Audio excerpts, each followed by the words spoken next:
자정을 넘어 새벽으로 향하는 시간, 서울 전역에 탱크가 움직였다.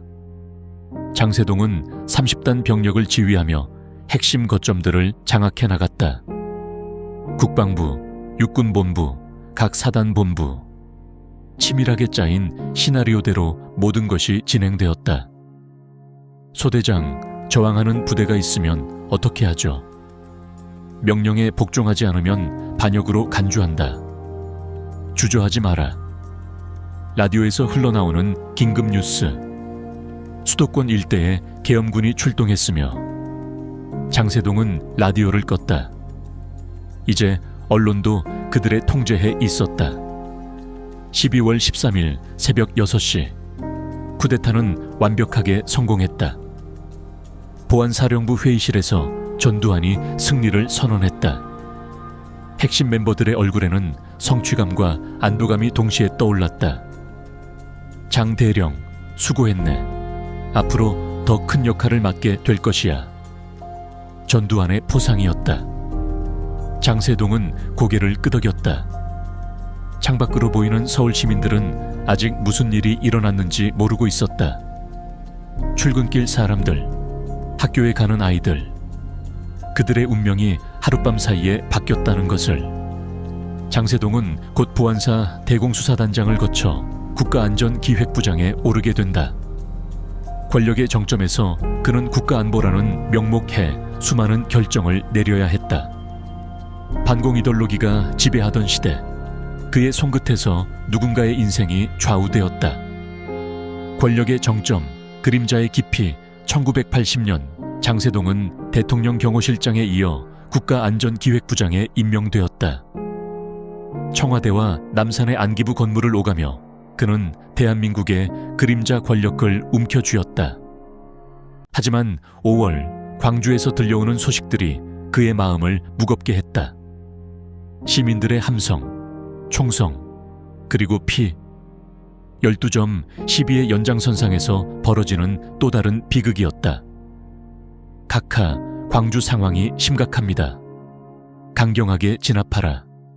주저하면 국가가 위험해진다. 장세동은 전두환의 명령을 전달했다. 1987년까지 장세동은 안기부장으로서 수많은 국가기밀 작전을 지휘했다. 그 중에는 나중에 조작으로 밝혀진 사건들도 있었다. 수지 김 간첩 조작 사건이 대표적이었다. 부장님, 이 사건 증거가 부족합니다. 증거는 만들면 된다. 국가 안보를 위해서라면. 당시에는 반공이 절대 가치였다. 하지만 훗날 그 모든 것이 조작으로 드러나면서 장세동은 거액의 손해배상 책임을 지게 된다. 1987년 6월 민주화 시위가 전국을 뒤흔들었다. 호헌 철폐, 독재 타도, 거리를 가득 메운 시민들의 함성이 청와대까지 들려왔다. 장세동은 경호실장으로서 대통령을 보호해야 했지만 동시에 이 모든 상황의 책임자이기도 했다. 실장, 어떻게 하겠습니까? 부하의 물음에 장세동은 답할 수 없었다. 20년 전 내란의 선택이 이 순간으로 이어진 것이었다. 권력의 정점에서 순식간에 추락하는 순간이었다.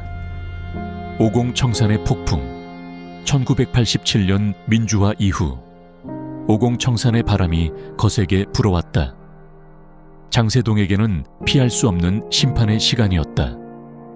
12.12 내란, 5.18 진압, 50 비리, 신민당 창당 방해 공작. 그의 이름은 모든 사건의 핵심에 있었다. 장세동을 구속하라. 검찰의 수사가 시작되자 언론과 시민사회는 들끓었다. 한때 권력의 정점에 있던 남자가 이제는 도망다니는 신세가 되었다. 1988년 첫 구속, 1990년 석방, 1995년 재구속. 장세동의 인생은 감옥과 법정을 오가는 연속이었다.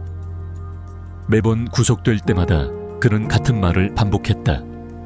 나는 국가에 충성했을 뿐이다.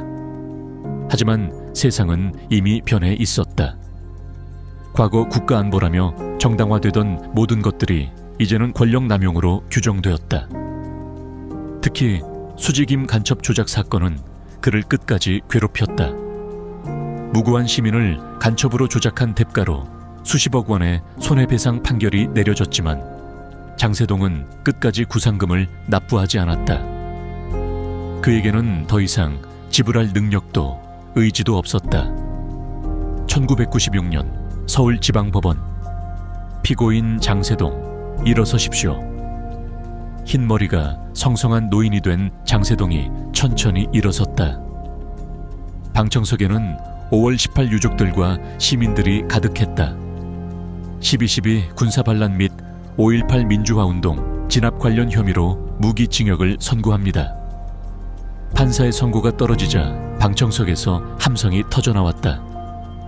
어떤 이는 박수를, 어떤 이는 눈물을 흘렸다. 장세동은 표정 하나 바꾸지 않았다. 2003년 특별 사면으로 출소한 장세동. 변화된 세상이 그를 맞았다. 기자들이 몰려들었다. 5.18에 대해 사과하실 의향은? 수직임 간첩 조작 사건 구상금은 언제 납부하시겠습니까? 후회하는 일이 있습니까? 장세동은 짧게 답했다. 나는 군인으로서 명령에 복종했을 뿐이다. 그것이 잘못이었다면 역사가 판단할 것이다.